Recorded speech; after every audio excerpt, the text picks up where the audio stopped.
Hello, no, so ngayon, no, sino bang di nakakapansin sa panahon ngayon, no, na unti-unti na talagang, kumbaga, sinasakop ng kadiliman ang mundong ito, no?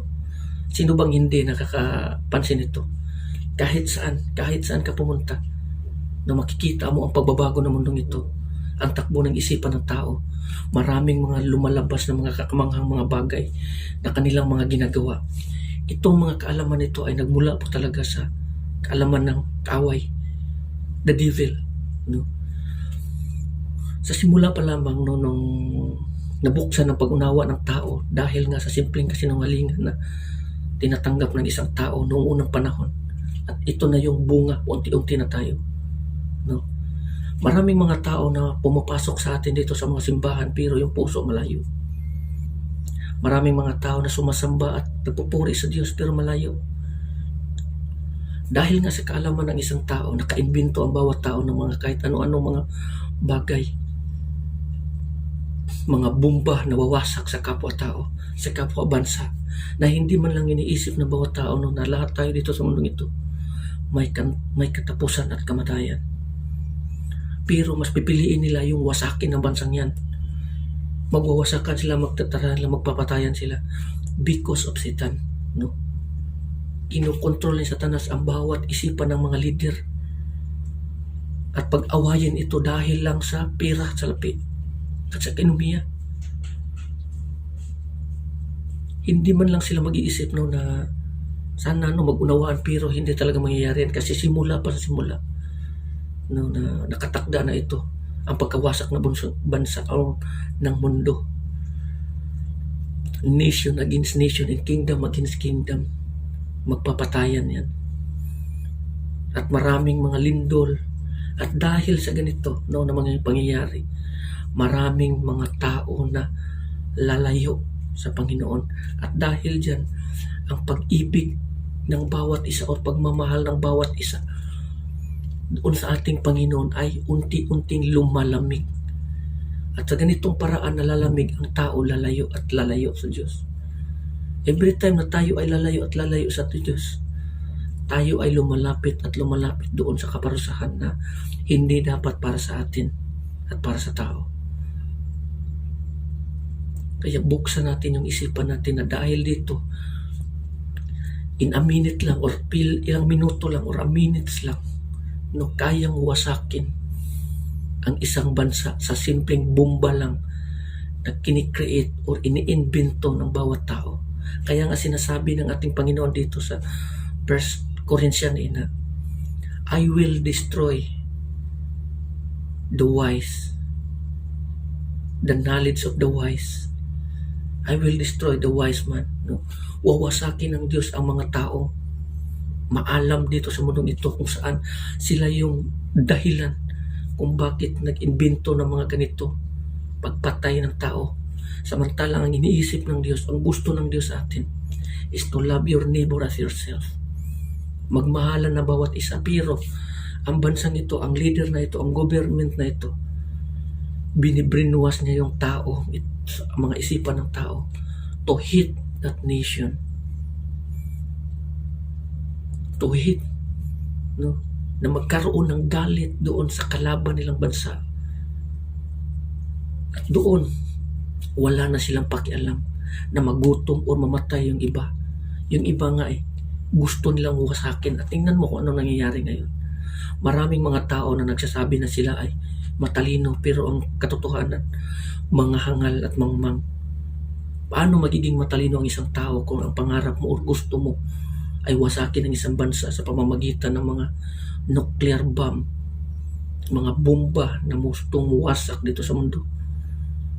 Kamangmangan yan. Kasi sa simula pa lamang, hindi na talaga maituturing na matalino ang isang tao. Dahil nga, kung ang isang tao may kaalaman, hindi nila sana ipapako ang Panginoong Jesucristo sa krus. Dahil nga sa kamangmangan at kangalan ng tao, ginawa nila ito hanggang ngayon mas pinalala pa o pinaigting pa ng mga tao ang kasamaan. At sa ganung paraan, ang tao sumasama ng sumasama araw-araw, taon-taon, buwan-buwan, hanggang sa darating ang punto na ang lahat ng sinasabi dito sa Biblia magkatotoo. Ngayon, unti-unti na. No? May mga presidente pa doon no, na unti-unti na. Hanggang sa may darating pang ibang mga presidente na siyang mamuno sa kanilang bansa at sasama ng sasama. Hanggang sa dumating na yung mga iniimbento nilang armas, yung mga bomba gagamitin to kill the enemy. Paano wasakin ang kanilang mga kaaway? Patayin ang kanilang kaaway. Ito ba yung kagustuhan ng Diyos ang tao magpapatayan? Hindi. Kahit dahil nga sa simula pa lamang, binigyan na ng pagkakatao ng tao na makapasok ang demonyo sa tao. At ito ay namamahala or naghahari sa isipan at puso ng tao kung bakit ito nagawa mag-imbento ng mga pangwasak, ng imbento ng mga armas para pampatay. Kaya hanggang ngayon, tuloy-tuloy pa rin yan. Araw-araw. Ngayon, marami ng mga bansa na nawawasak dahil nga sa mga bomba. There's no love, not all, at all. Kaya nga sa ang pagmamahal ng bawat isa ay unti-unting lumalamig. Mabuti pa noong unang panahon, wala pang distraction, wala pang mga internet, cellphone, may mga pagkakataon pa tayo. Pero ngayon, itong lahat na ito, internet, ito ang simula ng pinakamasamang henerasyon. Ito na yung simula. Mas may darating pa nito. Level 1 pa lang to. Unang hakbang pa lang ito sa hagdanan. Mas may malala pa ito. Mas may malala pa ito pagdating ng araw. Kaya lagi nating babantayan ang sarili natin kasi dito sa mundong ito, sandali lamang tayo. Makakaligtas ka man ito kasi maraming mga tao ngayon na mga matuwid na sumusunod sa Diyos na mas pipiliin pa nila na lumayo na lang sa mundong ito or mamatay na lang sa mundong ito or mamatay na lang or mawala na lang. Kasi nga mas nakikita nila ang kasamaan, upgrade ng upgrade araw-araw, buwan-buwan, taon-taon. At dahil dito, ang isip ng tao lalong dumidilim dahil nga sa mga bagay na dumating. Pilit man nilang pigilan pero yung kapangyarihan na naandyan gumagapo sa bawat isip at puso ng tao.